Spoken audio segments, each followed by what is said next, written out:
होबना जी की कविता भीष्म उवाच।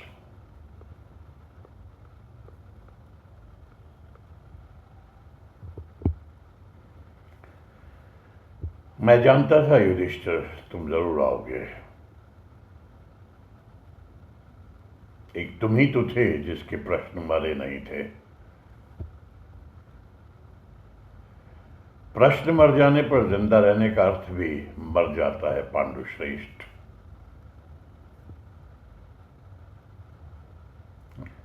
मैं ये भी जानता था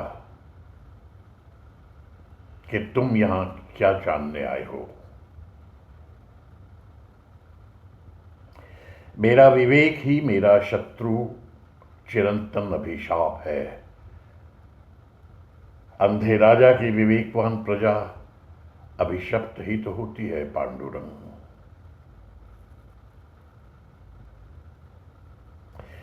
तुम सोच रहे हो कि यह युद्ध क्या टल नहीं सकता था। कोई भी युद्ध अटल नहीं होता पुत्र। अटल अटल वो जिद होती है जो युद्ध को जन्म देती है। अटल अहंकार होता है, कमीनी सोच होती है जिसके गर्भ में पलती है खौलती हुई घृणा। बजबजाता हुआ द्वेष, घिनौनी ईर्ष्या और धर्म की राह पर होने का खोखला घमंड।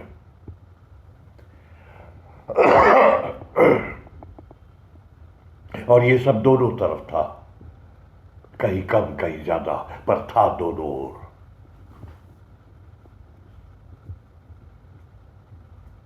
उस ओर भी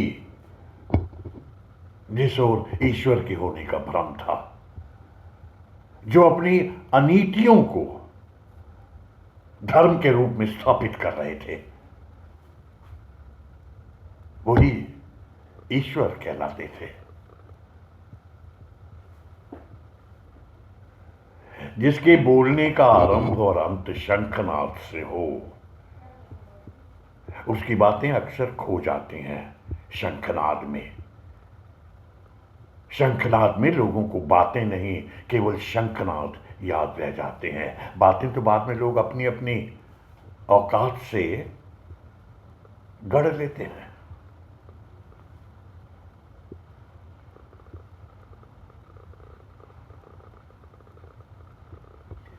तुम खुद सोचो धर्मराज, क्या तुम्हारी तरफ एक भी कोई योद्धा था जो अकेले दम पर किसी एक भी कौरव सेनापति को ईमानदारी से लड़ाई में पराजित कर सकता था?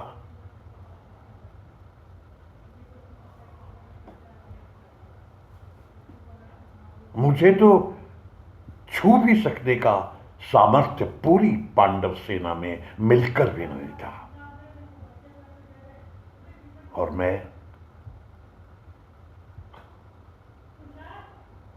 तुम्हारे सामने शरशैया पर अपनी मौत की घड़ियां गिन रहा हूं।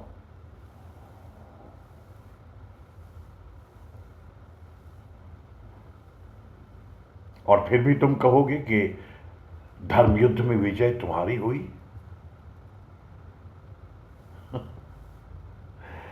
पुत्र युधिष्ठिर, धर्म की राह पर युद्ध न कभी हुआ है, न हो सकता है।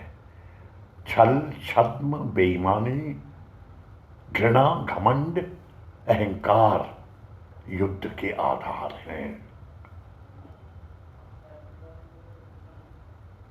ये बात और है कि जब व्यास लिखेंगे इस विनाश की कथा, तो केंद्र में धर्म ही स्थापित करेंगे। वो कवि हैं, और कवि नग्न सत्य को आदर्श के परिधान में ही प्रस्तुत करता है, क्योंकि उस पर दायित्व होता है भविष्य का, आस्था और विश्वास का। किंतु सत्य तुम भी जानते हो, सत्य मैं भी जानता हूं।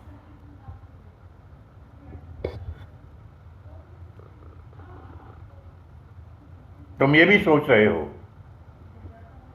कि जब मैं सब कुछ जानता था तो मैंने क्यों नहीं रोका युद्ध।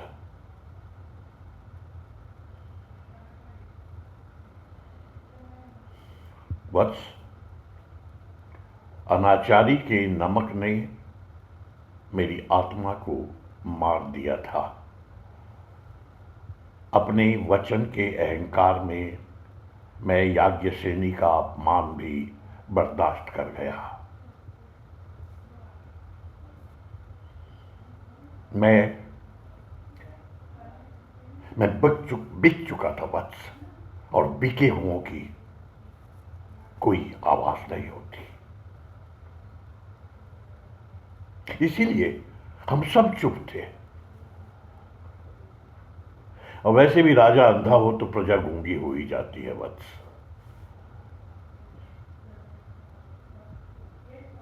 कल व्यास लिखेंगे कि मृत्यु मेरे वश में थी, पर सच ये है कि मैं तो उसी दिन मर गया था जिस दिन मेरी आंखों के आगे पांचाली को निर्वस्त्र करने का दुस्साहस किया गया था। और उसी दिन से तुम भी धर्म की राह से हट चुके थे।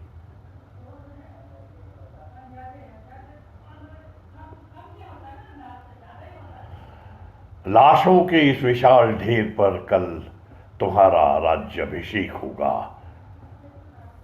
तब ये याद रखना कि आने वाले युग में वो ही सिंहासन पर टिकेगा जिसके नीचे सबसे अधिक लाशें दफन होंगी।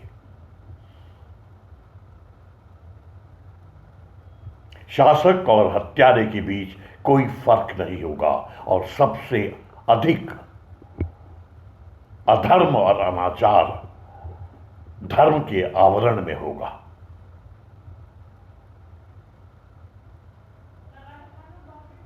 सबसे लंपट घोर व्यभिचारी, धन, यश, सत्ता लोभी धर्म मार्तंड कहलाएगा। और सामान्य प्रजा जैसे आज मरी है वैसे ही कल भी मरती रहेगी।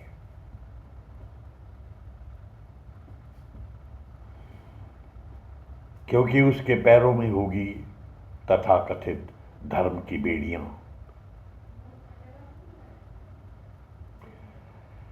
जाओ पुत्र, एक नया रक्त रंजित युग तुम्हारे स्वागत को खोपड़ियों की माला लेकर तैयार खड़ा है। जाओ।